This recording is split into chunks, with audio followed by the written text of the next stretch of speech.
Muy buenas noches a todos, bienvenidos a una nueva edición de La Ventana. Buenas noches, Juanca. Buenas noches, Juan Carlos, buenas noches a todos. Buenas noches, Enrique. Buenas noches, Juan Carlos, buenas noches, Juanca, a los televidentes y a los oyentes de CNN Radio en el 94.1. Dígame, ¿qué tienen los cordobeses de distinto? ¿Qué la tienen con nosotros? La verdad que la Si primera no, vez puede haber sido Talleres, casualidad, pero sí. ya dos veces. ¿Quién dijo que Córdoba tendría que ser otro país? Sí, yo creo que hay que sacarlos del mapa. Que jueguen otra Al liga. menos no dejarlos que jueguen al fútbol. Por lo menos que hagan una liga propia. Ha ganado River 8 de los últimos 10 partidos. Sí, ya es algo que parece natural que te tengan miedo. Sí. Entran cohibidos. Sí, también dicen que el partido después de ganar un campeonato es el que más cuesta a un equipo. Si vos tenés un buen equipo, No, pero tenés no, tres equipos buenos como tiene River. pero no se puede- cuidan. Es decir, van, festejan, no hacen vida deportista durante 2 o 3 días y después se nota en la cancha. Bueno, la noticia, aparte de que Talleres eliminó a River, es lo que dos equipos importantes como Vélez y Godoy Cruz, que está próximo a entrar en categorías internacionales, está muy cerca, perdieron con equipos del Nacional o más abajo todavía, como el caso de Mitre. Sí, el Mitre está en la altura de la categoría de Peñarol de San Juan. Claro, esas proezas se pueden dar una vez. Exacto. Una vez. Y a San Martín le tocó esta vuelta. Podría haber perdido el partido tranquilamente o ganado. Sí. Además, hizo historia, lo dejó afuera a Vélez, por primera vez pasa a octavos de final en su historia. O sea, se han dado una serie de cosas muy importantes de lo deportivo para el club. Lo que ahí mostraron un cheque, lo que no le ponen importa ese cheque, es el grande. Antes se ponía, no lo muestran, pero sí, ya a esta altura es un importe interesante, debe estar más allá del 1,5 millones de pesos. Y en la medida que van creciendo, el cheque es más caro. Debe ser Exacto. más, todavía porque 1,5 millones no pagas ni el ómnibus. No, Sí, puede ser un poco. yo sé que los jugadores, hay tipos que esperan precisamente la Copa Argentina porque está la plata, y la ponen generalmente en las provincias, ¿no? Es así. Es así. Bueno, Juanca, primera noticia, la situación económica realmente es preocupante. No hay $1 en el Tesoro Nacional. No hay $1, se está demorando el acuerdo con el Fondo Monetario Internacional, porque principalmente la discusión principal es, el fondo quiere prestar dinero, pero que no llegue, que se lo cobre directamente. Argentina quiere que ese préstamo incluya dinero para llegar hasta fin de año. Y están en esa discusión y mientras tanto uno no larga y el otro sigue insistiendo. Acá hay dos aspectos. El gobierno quiere para poder mantener cierto nivel de vida, De tranquilidad. como el que es adepto al juego Sí. y que quiere seguir jugando. Y el otro lo que quiere es que le cierren las cuentas porque saben que son semiculpables también de haberle prestado a un moroso ya de tradición. Si no quiere el título default de Argentina por no pagarle al fondo. Eso es lo que Claro. quiere el fondo. Eh, Nada más. Pero no solo que no quiere por default por no pagarle al fondo, porque sabe que han hecho las cosas mal. Claro. Hay préstamos que han dado que no se pueden dar a alguien que no está dispuesto a ajustar las cosas como se debe. Dentro de eso hay países como Alemania que dentro del fondo eran los más duros y le decían, miren, ustedes han autorizado cosas que no debían, Claro, este es rindan el cuenta. tema. Bueno, este es el tema. Después lo otro es que tenemos que empezar de algún modo a hacer las cuentas con la realidad. El gobierno no puede decirnos que el dólar vale 290 pesos, porque si es así yo le compro ya, denme $3, Claro. y no los tienen. Entonces, si no los tienen, no es ese el valor. Si yo realidad, lo el quiero dólar- conseguir, tengo que pagarlo 500 y pico. Es el dólar con el que le paga a los que exportan Y a los que vienen a invertir también, ¿no? y a los que vienen a invertir, con lo cual es un dólar en donde te permite hacer ajustes con un dólar diferente, con la inflación, con todo ese tipo de cosas, pero son trampas que se hace a Son uno trampas mismo. que uno mismo se va haciendo. Esta es una realidad. Bueno, ¿qué es lo que es el caso Huenance? ¿Alguien lo puede explicar en pocas palabras? Porque esto yo creo que se ha repetido hasta el hartazgo y que incluso en San Juan tuvimos un caso que también le pusieron un apellido y que fue muy comentado cuando nacía el Nuevo Diario, precisamente. Llevaba el nombre de un Levington. Levington. Ese fue el nombre. Él El tenía caso la Levington. agencia austral Sí, en San Juan. sí, sí. Y aparte de la agencia, recibía dinero y daba unos intereses. Imagínate que en esa época empezaba ya a gestarse una hiperinflación. Entonces, un gerente de una empresa tenía la plata el 15 y los sueldos los pagaba el primero, lo metía 15 días con Levy, entonces hacía una diferencia linda hasta el primero. Todo anduvo perfecto hasta que dijeron, mirá, no abrió la agencia austral. ¿Y dónde está? Y se había ido. Todavía lo están buscando. Bueno, el tema este se repite, pero también acá influye la avaricia de gente que por un puntito más no sabe a quién le entrega la plata. Después se quejará, y que no es lógico que lo estafen, pero también el que paga esos intereses, le dicen, crédito fácil, ya, te damos 500.000 pesos. Y bueno, pero después... A sola firma digital, digamos. A sola firma. Y salen los avisos en televisión, en radio, en todos los medios. Y uno se mete en esos créditos, no lo va a pagar nunca. Lo tienen agarrado permanentemente. Bueno, Buenas es lo que se llama ahora una fintech, que son estas financieras tecnológicas, Sí, sí. en donde dicen que estaba con la Comisión Nacional de Valores, pero no el Banco Central. El Banco Central es el que exige cierto dinero de respaldo, lo que llaman encaje, para cubrir ante esto. La cuestión fundamental es que empezó a correr un rumor, ese rumor hizo que 2 o 3 jugadores fuertes que habían metido la plata ahí la pidieran. Al pedir el dinero y ellos no poder entregarla y nomás, porque entre otras cosas habían prestado plata para, por ejemplo, en 12 cuotas para electrodomésticos. Ahí es mucho tiempo para que te devuelvan el dinero que vos prestás. No le empezó a cerrar y empezó la gente a pedir la plata, y a partir de ahí, como ocurriría con cualquier sistema, te piden más de lo que podés poner. Bueno, pero la fintech ni siquiera lo ha podido manejar bancos de Estados Unidos muy importantes. No, no. Que hace un par de meses fueron las noticias internacionales. Lo que es llamativo es, dentro de lo que es el contexto de San Juan, el porcentaje de dinero de sanjuaninos que han caído acá es altísimo. Y también de quienes organizaban esto. Ojo. Había 4 apellidos Hay 4 apellidos muy conocidos, no los vamos a dar, que lo den la justicia correcta. Gente muy conocida que daba, digamos, confianza. Claro. No quiere decir que ellos hayan estado en esto o no. Lo que pasa es que... Pero si vos le pedías el consejo, mire... No solo el consejo. Pero más allá de eso, si vos sabés algo de todo esto, tenés que saber que esto se puede caer en cualquier momento. Y si estás vendiendo algo que se puede caer en cualquier momento, tenés cierta responsabilidad, porque acá han caído amigos de ellos, han caído gente que no solo, mucho. El negocio no era solo en la Argentina, también en Uruguay, también en España. Sí. Hay 1.200 españoles que también han caído. Hubo, creo, un cordobés que hizo declaraciones que dijo que él había logrado recuperar todo. Por ejemplo, acá lo ha dicho un abogado. ¿Cuál es la impresión que te da? El abogado lo que está buscando es clientes que lo contraten para ir a reclamar. Mira. Con lo cual van a perder la plata que le van a pagar al abogado para que vaya a reclamar y la plata que tienen cuando se cae, se cae. Mira, yo te cuento esto. No hay forma de recuperarlo. Es un poco testimonial, pero también habla de lo que es el ser humano. Cuando volvimos de vivir en Italia, se vinieron unos amigos que decían, Argentina un país maravilloso, nos queremos radicar allá. Vinieron, trajeron una platita y la pusieron a interés.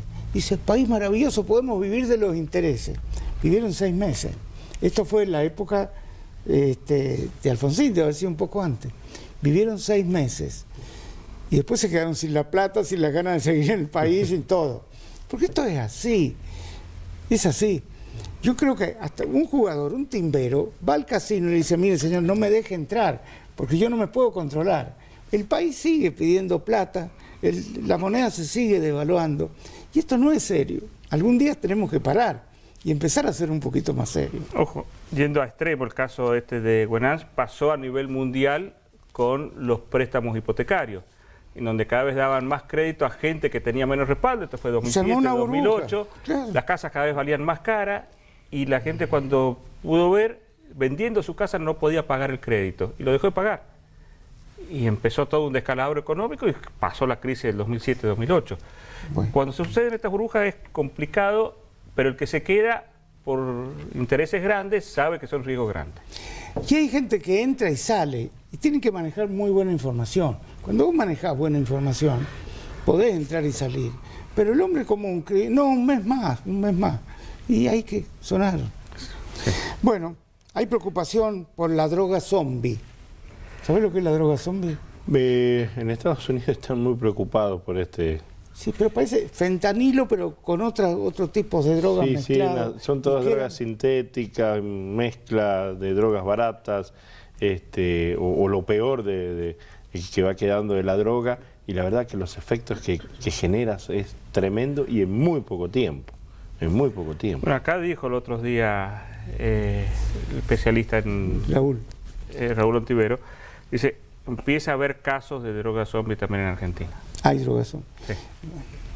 Yo no sé cuál es el motivo, pero aparentemente algo está pasando en algunas cabezas para caer en estas cosas, ¿no?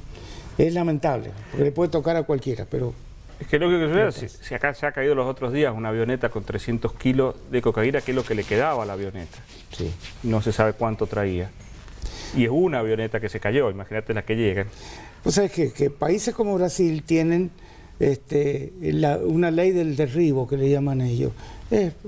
Cualquier avioneta no identificada la bajan, directamente, sin preguntar, ¿no? Acá en la Argentina no, con lo que aparentemente hay una cierta complicidad de algunos organismos que actúan como colador de todas estas cosas, ¿no? Y hoy la droga circula por avión. Sí, sí. Dicen que incluso viaja desde Buenos Aires a Rosario, no es de Rosario al interior del país. Hoy me preguntaba la persona, dice, ¿le podemos hacer juicio al servicio meteorológico? ¿Por qué? Digo, ¿por qué? Y si hoy suspendí un cumpleaños porque venía el viento sonda a la tarde. Y le digo, no sé si se puede hacer, habría que consultarlo a un abogado. Dice, no, si tenía todo un cumpleaños de las vacaciones del hijo, dice, lo tuve que suspender. Y vos sabés que... Y está esperando el sonda todavía. El viento se volaba todo. Pero fíjate una cosa, menos mal que estamos en periodo de vacaciones, porque si no, la Universidad Nacional habría decretado feriado, con la sola amenaza. Claro. Es lo primero que decreta, antes que todos los organismos. Viernes y lunes. Hasta los jardines, sí, hasta el viernes y lunes, seguro. Menos mal que estaban de... Bueno, no la pasó bien Mendoza. No, en Mendoza son ráfagas de 100 kilómetros que llegaron. Yo le pasé a Luciano un video, no sé si lo tenemos, realmente era fuerte en serio el viento. La imagen de la página 4 es el kiosco. Sí. Es un kiosco que se voló y mató a una persona. Aparte, por el estado que estaban de las calles y la tierra que había, hubo otro accidente en donde en ese accidente murió otra persona. Y había un circo. En San Martín. El kiosco se voló en Las Heras. Y sí. El accidente fue en San Martín. Y después en Godoy Cruz, en el estacionamiento de un supermercado, estaba una carpa de circo y también voló. Bueno, aprovechemos que ya nos acompaña también la doctora Vanessa Mestres, que es abogada, que me explique un poquito esto. Han imputado a un periodista que denunció coimas en un control policial. Esto es algo novedoso, porque puede interpretarse de dos formas. Es una advertencia para que el que denuncie te va a pasar esto y vas a verte en un juicio que va a llevar meses, o está bien para evitar la falsa denuncia, que la falsa denuncia es muy dañina. O el mensaje no coimies porque puedes ir preso también. ¿Cómo es esto? ¿Qué es lo que dice la ley? El que denuncia la falsa denuncia, ¿tiene un castigo? En realidad sí, tenemos la falsa denuncia del Código Penal. Sí. Lo que sí, si estamos hablando de un periodista, tenemos que tener en cuenta que establece la ley de medios audiovisuales que se sancionó Pero acá fue porque últimamente. Se viralizó un video del 2 de junio en donde él dijo, se grabó y se acabó de cometer un delito. Pasé por el control del Sacardo, no tenía la RTO, entonces para pasar pagué. Entonces él admitió que parte del cohecho. Es ese caso que... Entonces lo imputaron a él, a un policía y a una policía. Es decir, tanto el autor como el que le recibe la plata. Claro, en realidad él está cometiendo un ilícito, no puede denunciar a otra persona, expresando que él a su vez cometió un ilícito. O sea que desde el vamos ya esa denuncia no está bien, o sea, no debería ser admitida. Lo que sí, al que lo coimen va a quedarse callado porque va a decir, voy a ir preso por esto, no, ya pagué, listo. Y sí, no se va a descubrir nunca lo coimero. Sí, obviamente, pero no puedes esbozar ese hecho en sí como para fundar la denuncia, evidentemente. Claro, el tema es que quién va a denunciar a partir de ahora. Nadie. ¿No? Porque dice que le han dado 6 meses para aprobar. 3 meses para investigar y a partir de ahí tiene que presentarse todos una vez al mes o en una sede policial. En las tareas comunitarias, o sea... No, sino, todavía no está el las fallo. cargas de la justicia. Es decir, tiene que ir a una comisaría y decir, estoy acá todavía en la provincia, no me he fugado. Claro. Ese tipo de cosas. Claro, no tener pedido de captura. Señor Merenda, ¿cuándo se resuelve la paritaria docente? Bueno, tras la respuesta nacional de cuánto es el salario mínimo nacional docente asegurado, el lunes habría ya en reunión. Pasa que en las redes sociales está muy fuerte la presión que el sector autoconvocado quiere iniciar el lunes medidas de fuerza. Está bien. ¿Qué conversaciones? Ahora, el sector autoconvocado quiere parar el lunes. yo quiero saber también cómo están las cuentas del Estado, porque son las dos cosas acá. Una es el lógico deseo de mantener el valor del salario y otro es el lógico interés de cuidar las cuentas del Estado, porque ya tenemos experiencia lo que pasó en algún momento cuando se deja de pagar un mes de sueldo, ¿no? Claro, pero si vos ya has hecho perder 30 días de clase, porque bueno, el reclamo, nadie habla de lo justo del reclamo. Sí. Si ya amenazás con paro, Y bueno, es que vos das prioridad. Si te importa la educación o no. Si no, basta del mensaje de que los niños primero, la educación Claro, primero. por eso te digo, Vaya el reclamo que es justo. una cosa es el tema de los gremios, que lograron incorporar varios ítems al básico como para devolver el tema de la pirámide. Pero por otro lado, tenés el sector de los autoconvocados que no quiere saber absolutamente nada con los gremios. Y a esta conducción de UDAP la cuestionaron porque se reunieron con el gobernador, una reunión totalmente institucional. ¿Pero son mayoría o son minoría? Porque también hay que dejarlos que alguna vez actúen solos. Esto, a juzgar por qué la mayoría o la minoría. Y por la el cantidad. efecto del paro, porque si hablamos por la adhesión al paro, son mayoría. Vos ves el apoyo de la gente, en donde uno de ellos se presentó como candidato a gobernador. Sí. Y sacó, no sé si llegó al 1%. Sí, ahora es candidato a diputado nacional, creo. Sí. Es decir, no tienen el apoyo popular. No sé, son cosas que hay que ir viendo. Pero murió Josephine Chaplin. Sí, una de las hijas de Charles Chaplin, actriz más que todo, hizo su carrera en Francia y murió a los 76 años. Bueno, está Josephine y está Geraldine también, Claro. que es la que vivió en España, se casó con Saura y vivió muchos años allá. Bueno, quedó algo de información. De deporte ya no hablemos más, ya está, el fútbol ya pasamos el mal trago. No, Cayeron pero mal los tallarines. Los tallarines, ¿qué querés que te diga? Bueno. Para algunos en el tema de deporte fue un póker de ases, ¿no? Sí. Hay algo que ya es preocupante y que yo no sé si responde a un hecho novedoso o se ha repetido muchas veces a lo largo de la historia, que es esto que está pasando, los calores intensos que se están produciendo en todo el hemisferio norte. Es decir, en Irán, en Madrid y hasta en Suecia, en todos En lados, China. en China, en todos lados, calores extremos. No el Valle de la Muerte que ha llegado a 50 y tantos grados, pero en todos lados es tremendo. ¿Esto a qué se debe, Oscar? Así es. ¿Qué tal? Buenas noches. La variabilidad climática es parte del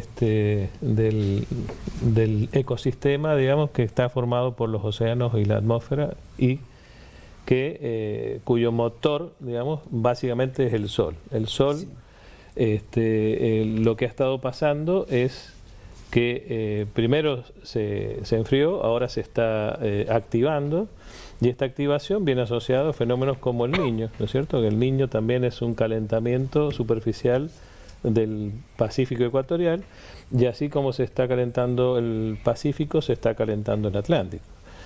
Y esto hace de que también el Ártico se derrita más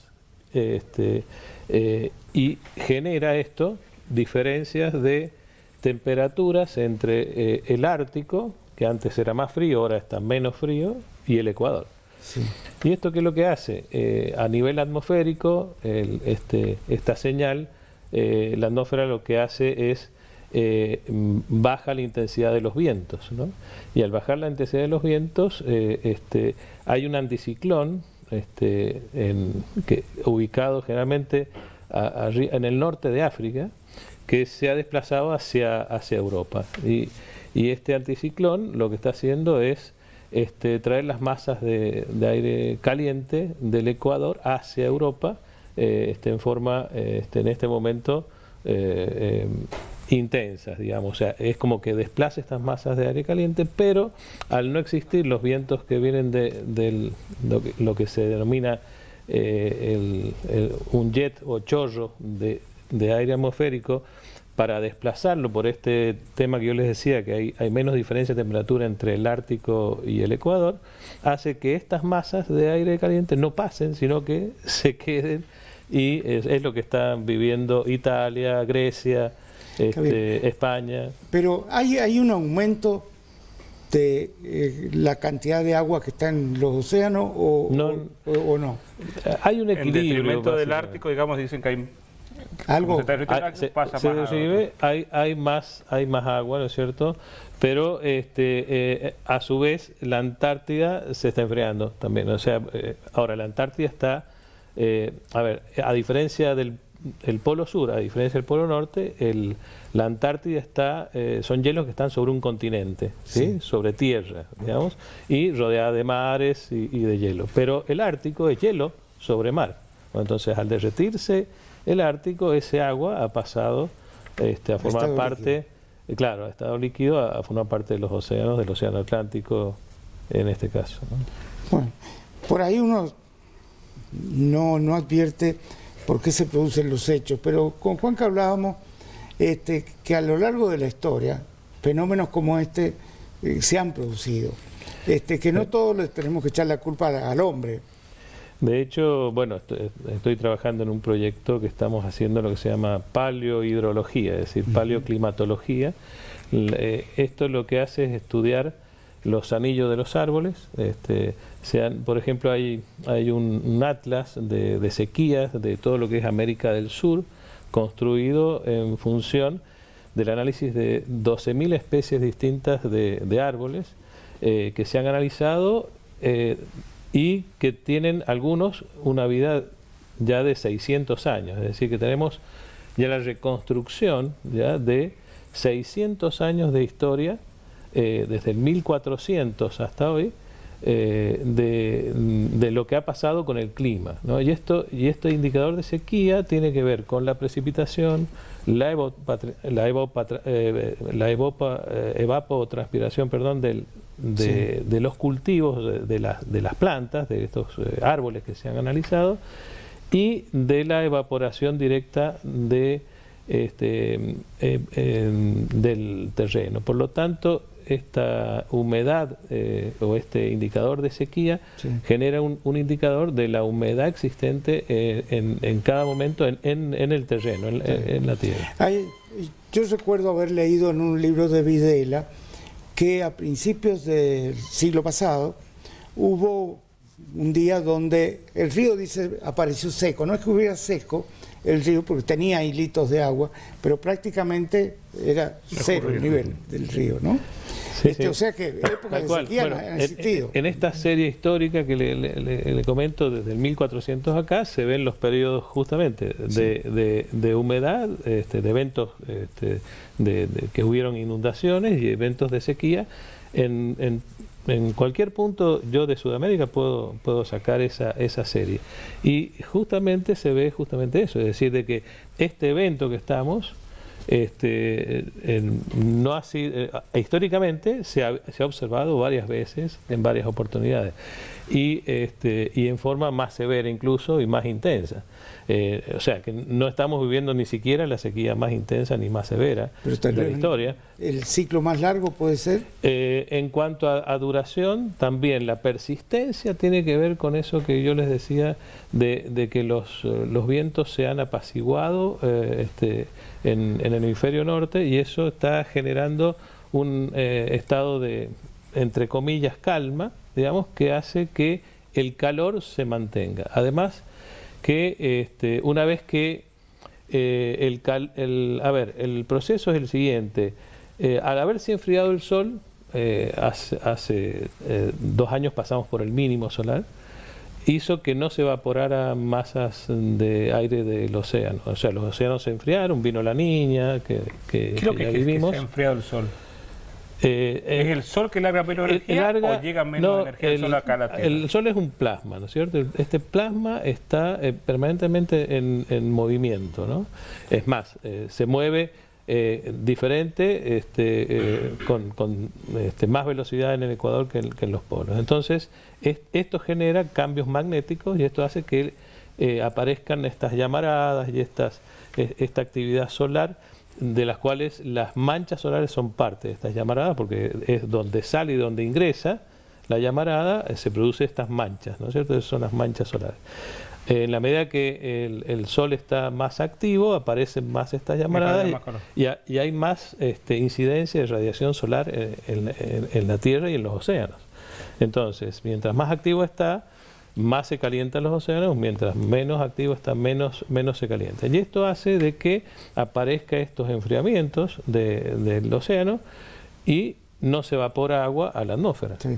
La atmósfera, al quedar con menos vapor de agua, ¿qué es lo que hace?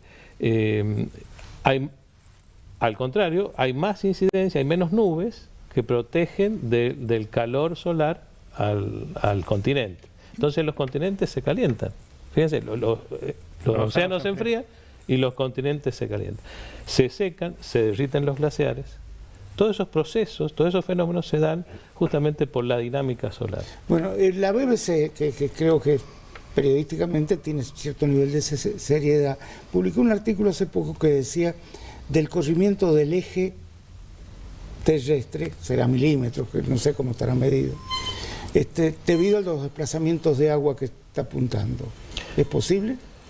A ver, claro, habría que analizar un poco porque la distribución del agua más importante se da en los océanos, ¿no? Porque ese artículo creo que está referido a que una hiperextracción o sobreexplotación de los acuíferos ha hecho de que... Sí, pero yo lo leí ese artículo, sí, pero no lo encontré con unas bases muy fuertes, digamos, como para poder decir que puede mover, porque bueno, los océanos tienen muchísima más capacidad de hacer eso, y sin embargo se encuentran a través de estas lo que se llaman las cintas transportadoras termolinas, porque el océano también se mueve con la actividad solar, ahora, mantienen equilibrio todo al chacarero, al agricultor que está del otro lado, lo que le importa es si esto va a pasar pronto, la sequía se va a solucionar o no. Mire, al país le ha costado 20.000 millones de dólares esta sequía. Estamos hablando de plata, no estamos hablando de un fenómeno, si me pongo... Y ahora vienen inundaciones en algunos lugares. Ahora empieza esto. ¿Estamos en una etapa larga de sequía o no? Como siempre digo, así como tiene ciclos el sol, tiene ciclos el clima. Digamos, estamos en un proceso cíclico, digamos. Entonces estamos ahora saliendo de esta gran sequía de la cual nos sometió esta inactividad solar. Pero, ¿qué pasa? Esta salida es inercial. O sea, todos estos fenómenos son muy inerciales. De hecho, lo que pasa en el sol impacta en los océanos, y esto en la atmósfera, y esto en nuestros ríos, pero a 2 años plazo. Es decir, tenemos una inercia de todos estos procesos que son bastante importantes. Entonces, de aquí a que nosotros tengamos a lo mejor 2.500, 3.000 hectómetros cúbicos, que sería el sueño de los agricultores de San Juan, que pretenden llegar con 1.400 hectómetros cúbicos, vamos a tener que esperar a que el ciclo solar llegue a su pico en el 2027. Volver a llenar todos los diques va a demorar muchos años. Y yo estimo que en el 2027 podemos llegar a tener un año como fue el 2015, 2016, con mucha nieve, y que pudimos llenar los embalses Caracoles y Punta Negra y Uyún. Pero tenemos que esperar al 2027, ¿no? Ahí pasan siempre el pronóstico de nieve y la cantidad de nieve acumulada. Y uno lo ve semana a semana, que por ejemplo dicen para 10 centímetros, pero después va a 0 la otra semana. Sí. Y después puede subir 1 a 20 y después baja. ¿Eso por qué pasa? Eso pasa por la radiación solar incidente, es decir, El sol lo que hace es calentar la superficie de nieve y si no hay suficiente, o no baja suficiente la temperatura, lo que hace es derretirse. Entonces la nieve que se acumuló en algún fenómeno, un temporal, comienza a derretirse. Siempre, una vez que pasó el temporal, comienza a derretirse. Ahora, se va a derretir más lento o más rápido, dependiendo de los vientos, de la temperatura y de la radiación solar. Las llamadas nieves eternas, con este efecto que usted está comentando, ¿bajan? ¿Hay menos de estas llamadas nieves eternas? Los glaciares básicamente van a sufrir y están sufriendo este fenómeno que yo decía. Al haber pasado por un periodo de escasas precipitaciones niveas, esa falta de cobertura nival ha hecho de que el sol impacte más, incida más y se vayan derritiendo los hielos permanentes también. Bueno, muy bien, muchas gracias. Repasamos a nuestros invitados de hoy. Estamos con Guillermo Collado Mazcures, quien preside el Centro de Genealogía y Heráldica de San Juan, y también con la abogada Vanessa Mestre. Bueno, son dos temas distintos, pero vamos a tratar de ir manejando con los dos. El caso de la doctora Mestre, han habido dos notas que salieron ayer en los medios locales que dan motivo de análisis al menos, ¿no? Juanca, explícalos vos. Uno de ellos, una chica de 21 años con su hermana de 13 años, le pidieron alimentos a la abuela paterna por un motivo muy sencillo: el padre no se hizo responsable de pagar alimentos, por eso fueron contra la abuela paterna. En primera instancia le dieron el 15%, pero después presentó el abogado de la señora diciendo: miren, la de 21 años está trabajando, con lo cual le terminaron dando 10% para la de 13, y a la de 21 le dijeron: usted está en mejor condición física para trabajar. Pero todo esto, digamos que la señora mayor era una jubilada, con un haber de jubilado. El único ingreso era la jubilación. Claro. Y la otra chica con trabajo y con 21 años. Claro, en realidad, en cada caso particular hay que ver la situación. El juez tiene que ver la situación para decidir. En este caso, habían dos situaciones distintas a su vez, porque una de las menores tenía 13 años, con lo cual estaba recién empezando la adolescencia, y la otra ya estaba en condiciones de trabajar. El Código Civil establece que se deben alimentos hasta los 21 años, ¿sí? Y si sigue estudiando, después hasta los 25 años, acreditando que está estudiando, deben seguir aportándole. Pero, claro, debe aportar que estudia, o sea, la prueba de que estudia, pero a su vez la otra parte no debe acreditar por otro lado de que trabaja, de que puede solventarse por sí misma, porque esto es lo que creo que ocasionó que la Cámara diera de baja a la cuota alimentaria que se había fijado en primera instancia a favor de la chica más grande, ¿cierto? Distinto es el caso de la menor de 13 años que no puede trabajar todavía a esa edad.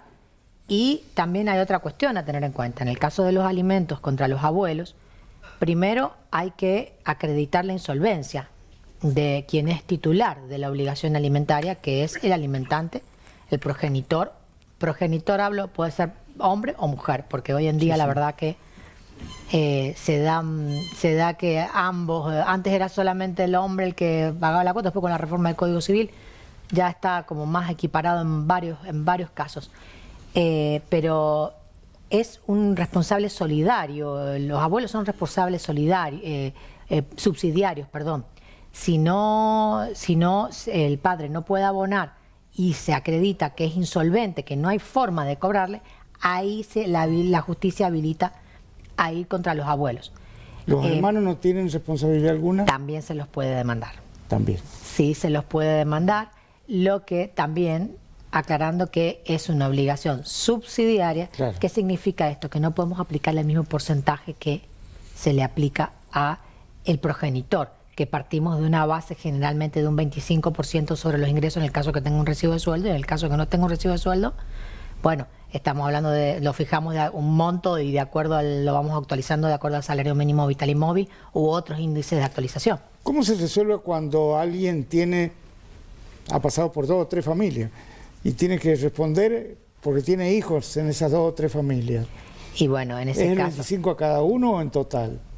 por eso vuelvo a repetir lo que decía al principio, que en cada caso particular el juez debe valorar todas las pruebas que le traen las partes al proceso.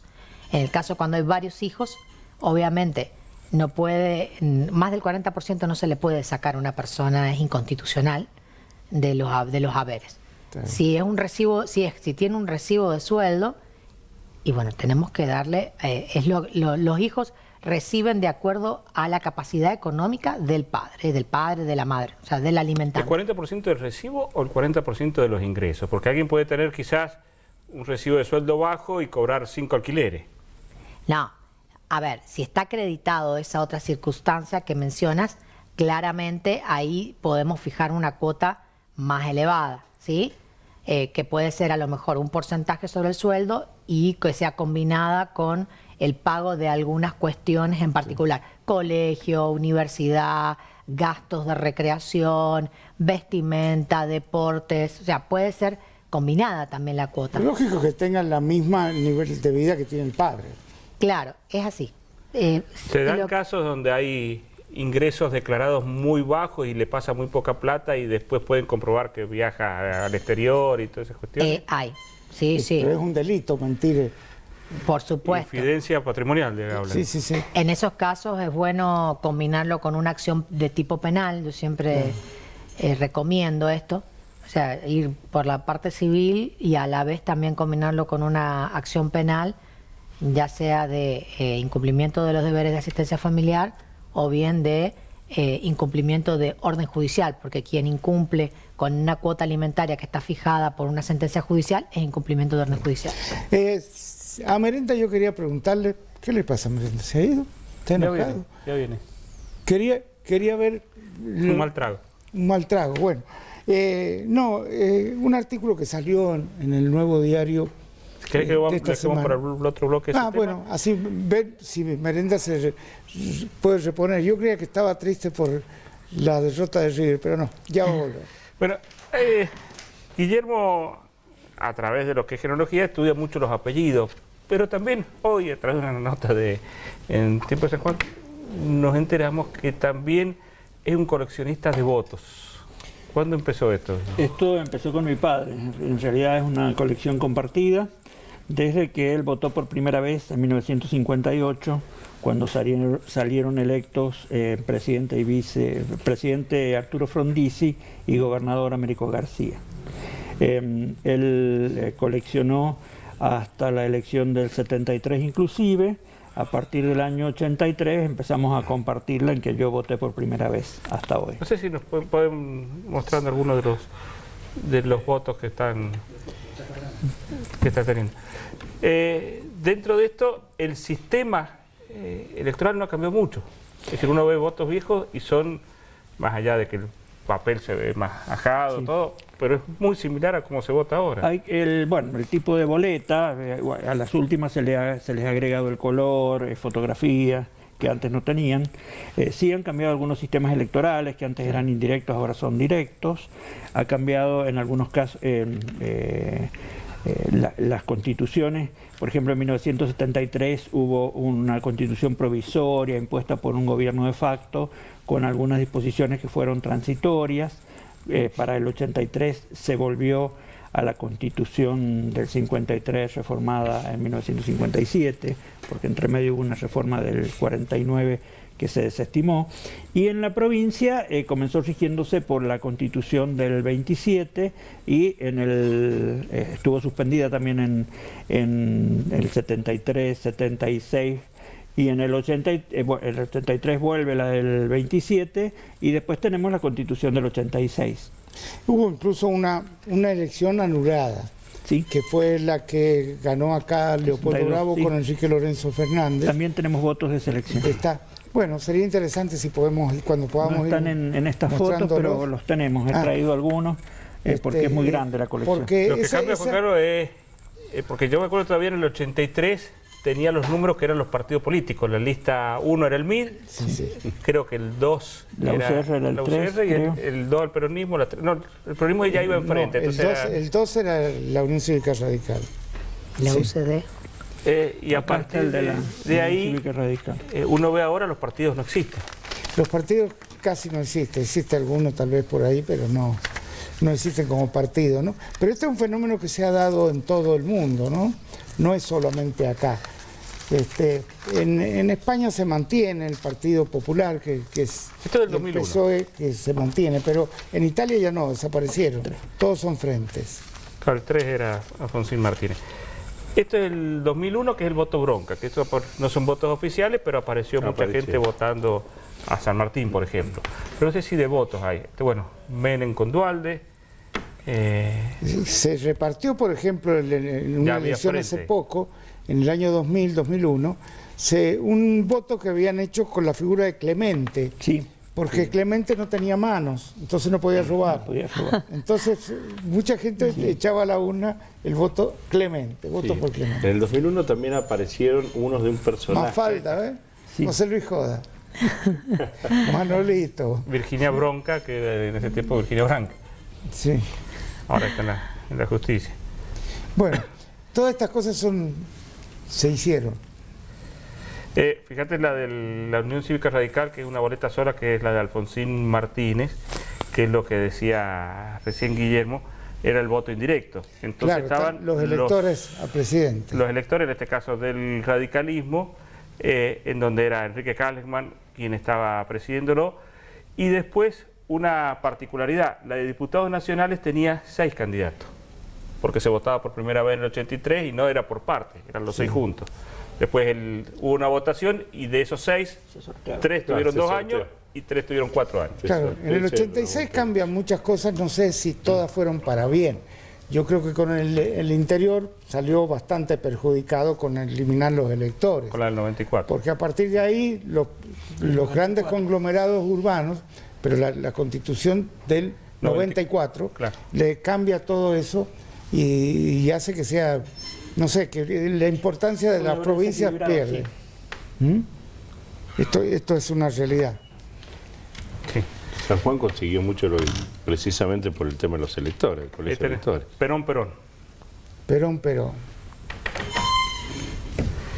Bueno, esto es supuestamente lo que se busca también cambiar con la boleta única, que vos me contabas recién que el voto de España de Es un este voto, domingo. a uno le llegan, por ejemplo, hay dos cosas, se eligen senadores por un lado, se eligen diputados por el otro.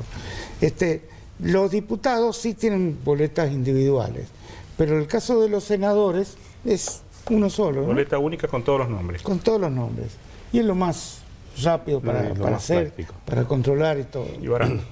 Y mucho más barato. Ellos gastan en mandar el sobre, en mandarlo a cualquier ciudadano que viva en el lugar que viva, le llega el sobre, ¿no? Te llega primero un sobre para que vos te inscribas. Y después, si no estás inscrito, lo mismo te van a mandar el otro con el voto. Y ya lo despachar el correo y se acabó. Pero hay en este momento un gran debate en España porque se piensa que puede haber fraude electoral. Al menos así lo dice la oposición. Sí. ¿Mm? Son muchos ya los votantes, han aumentado mucho. Digámoslo claramente, la reacción del actual jefe de gobierno español ha sido muy rápida. Pierde las elecciones e inmediatamente convoca a una nueva elección. ¿Por qué lo hace? Porque está todo el mundo de vacaciones. Sí. Entonces, por eso hay muchos votos que vienen por correo. No es que sean todos que vivan en la Argentina o que vivan en Venezuela, no. Son españoles que están de vacaciones y no quieren perder el derecho. En España no es obligatorio votar. Y en la Argentina es de los pocos lugares donde todavía es obligatorio, pero están votando menos del 70% en muchos lugares. Y esto es un signo de pregunta si se debe mantener o no el sistema obligatorio, porque pasa a ser una ficción. Totalmente. Es así. Claro. Sí. Porque después las penas que hay no es cierto. Pero además No las multar al exigen. 40% No. del padrón que no fue a votar o al 30% que no fue a votar. Y si contás, a lo mejor los que no van a votar o los que le suman los blancos y casi son mayoría. No mayoría absoluta, pero sí mayoría relativa. Sí, las penalidades no se aplican. No se aplican. No se aplican. Es que no podrían tampoco, creo yo. Sí, por el volumen de gente que no asiste. Juanca, ¿con qué seguimos? Lo hemos recuperado a Enrique. Así que merenda. Así Un que mal trago lo tiene cualquiera. Creo que fue un ahogo. No. Es increíble la cantidad de gente con tos, con problemas que hay. No digo problemas infecciosos, pero sí toses. Respiratorio. parece que le llegó un mensaje de la señora que encontré la tarjeta, ya vuelvo, dijo. Y ahí le llegó la hoja. No, te olvidaste del teléfono. Te olvidaste el teléfono y está desbloqueado. Por eso se puede volver a casa en 2 minutos. Bueno, Merenda hizo una nota esta semana en el Nuevo Diario interesante, que es contar uno por uno los apellidos. Los apellidos. ¿Cuáles son el apellido que es mayoritario en la Argentina? ¿Se acuerdan de una publicidad de Quilmes que sacó de los García, donde aparecían muchos García famosos? Sí, muchos famosos. Es más, es común decir García. ¿Cómo está García? Como el de la guía. Sí. Bueno, pero son mayoría los García. No son mayoría los García. ¿Quiénes son? Los González. Los González. Iba a decirlo. A mí me parece que los últimos tiempos son los Fernández. También. Tenemos Fernández por todos lados. Los Antes eran los Fernández están entre los 3 primeros apellidos más populares. Esto se estableció, fueron los primeros datos que surgieron del censo 2022. Pero después nosotros hicimos otro trabajo de ver, bueno, está bien, los Fernández o los González son los más populares. ¿Cuántos hay? ¿Superan el millón, 1,5 millones? No, están muy cerca del millón. 1 millón de González. Casi 1 millón, son 925.000, 26.000, algo así. Nos sorprende, por ejemplo, hicimos una investigación. ¿Cuál González famoso? González tenés desde el periodismo. Froilán González. González Oro, tenés Modelos. González Oro. Joaquín B. González. González. Está bien, pero yo no creía que fueran los González. No, la verdad que yo me sorprendí. Los García sí, o los Fernández. Me sorprendió, por ejemplo, entre los cracks del fútbol argentino, por ejemplo, los 3 máximos ídolos, Kempes, Maradona y Messi, que entre los 3 el menor número de personas con apellido de estos cracks es Kempes. Y es lógico. Hay muchos Maradona y luego están los Messi. Tenés 14 Kempes. 14 Kempes. Bueno, de Maradona incluso tuvo repercusión nacional. Claro, y si una investigan investigación afuera del país, los Maradona. de Guillermo Collado, en donde le daba el origen de la familia Maradona en San Juan. Sí. Que en realidad era un apellido adoptado, digamos.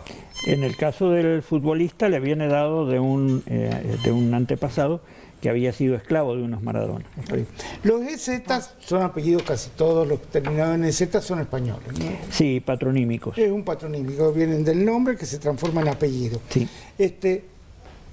Pero, ¿qué pasa con los apellidos huarpes, por ejemplo? O no le llamemos huarpes porque acá tuvieron Sí, de también pueblos los incas originarios y demás. no sabemos en Los algunos hay, casos. por ejemplo, Chancay, Huaquinchay, todo eso. Sí. El Son- Patay.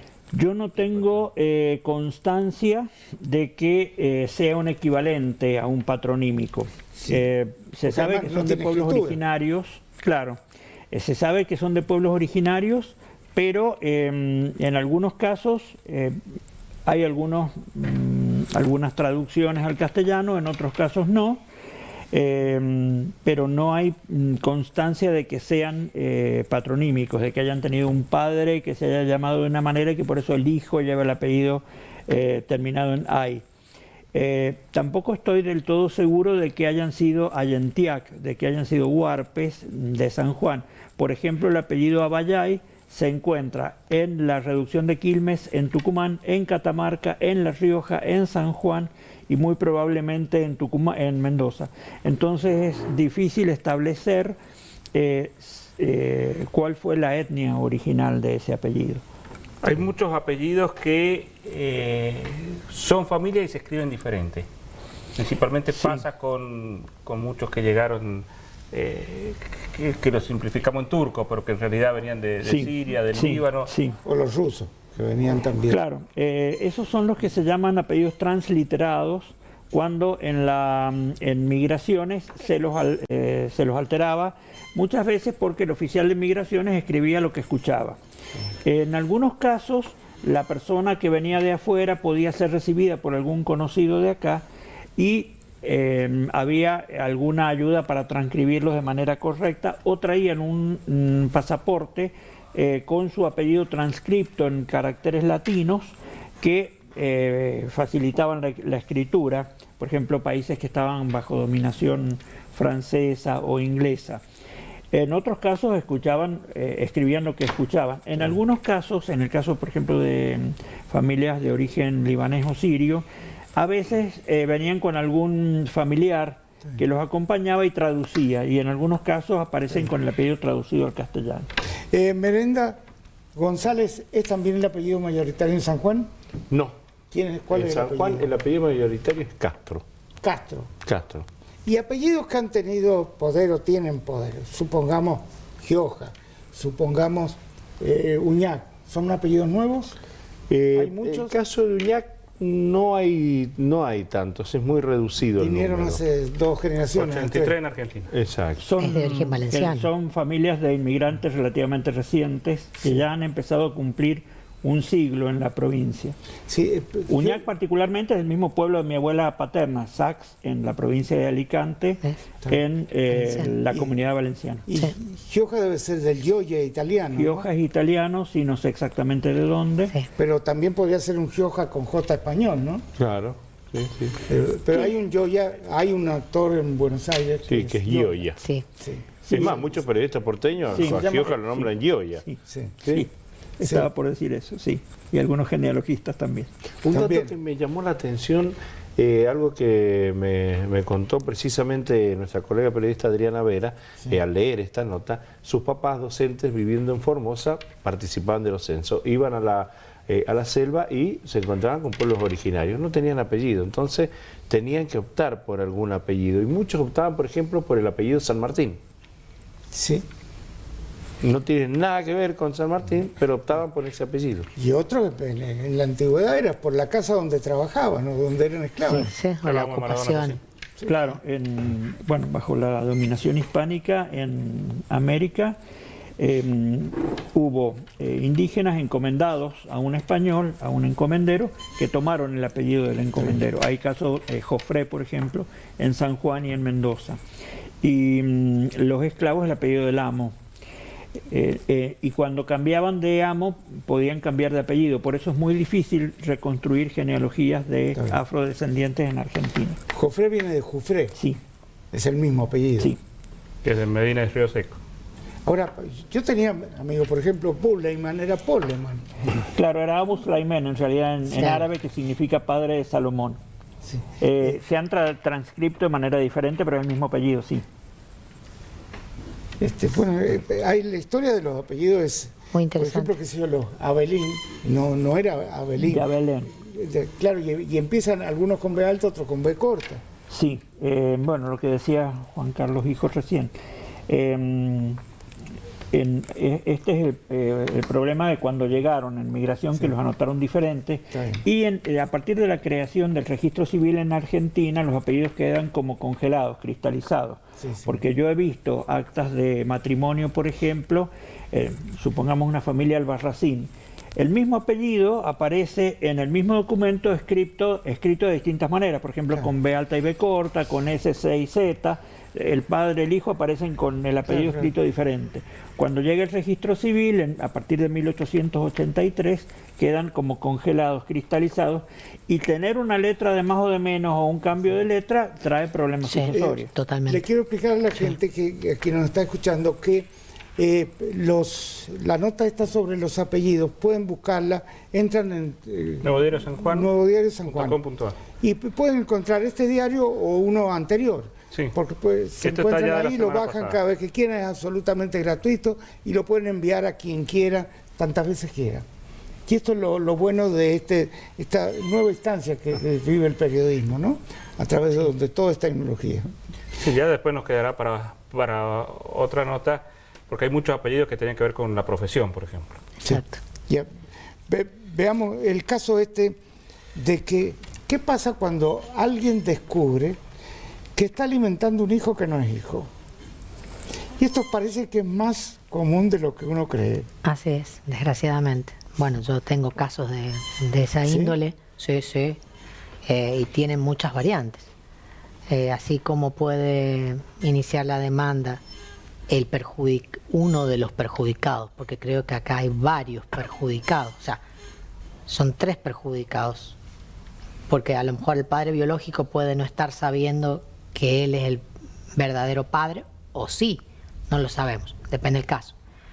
El perjudicado principal, que es quien esté engañado en la filiación y cree que es progenitor de un menor, y el menor, por supuesto. Claro.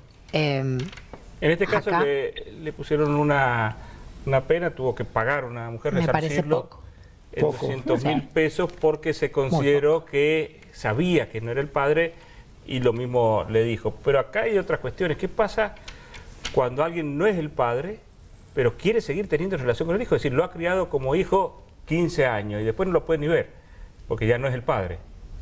A ver, están los casos en que el menor ya haya establecido un vínculo con el progenitor que en su momento figuraba como papá, por así decirlo, en la partida de nacimiento y cumplió sus funciones de padre y lo crió.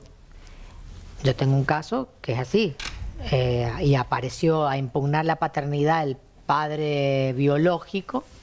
Allí se entera esta persona, el padre, digamos, que lo crió, y el menor o la menor, no voy a decir sexo, considera que es su papá quien la crió.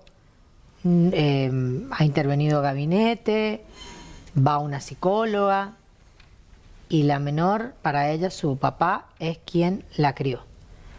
Por lo tanto, Qué lógico. es lo que corresponde, claro. Claro, pero a raíz de los desaparecidos se plantearon casos distintos, ¿no? Claro, la cuestión de la identidad comienza a jugar acá muy fuerte. Claro.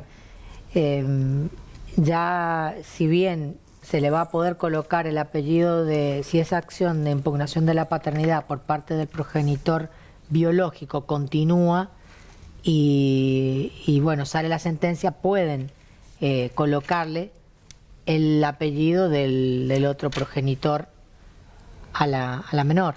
Sí, sí. Lo que no significa que esté obligada a tener relación con el progenitor biológico, porque sabemos que, bueno, ha avanzado el tema de la cuestión de que a los menores se les ha dado una capacidad progresiva en cuanto a reconocerles sus derechos en sede judicial, de que puedan expresarse, ya sea por medio de gabinetes y demás, y bueno, puedan decidir. Yo creo que el tema da también para muchos, Mucho. porque hay otras cuestiones que podrían tratarse. Claro, por ejemplo, ¿qué pasa si la persona que aparece como el padre, pero en realidad no lo es, no es el padre biológico, decide quitar todo tipo de apoyo económico y el menor puede reclamar derechos adquiridos?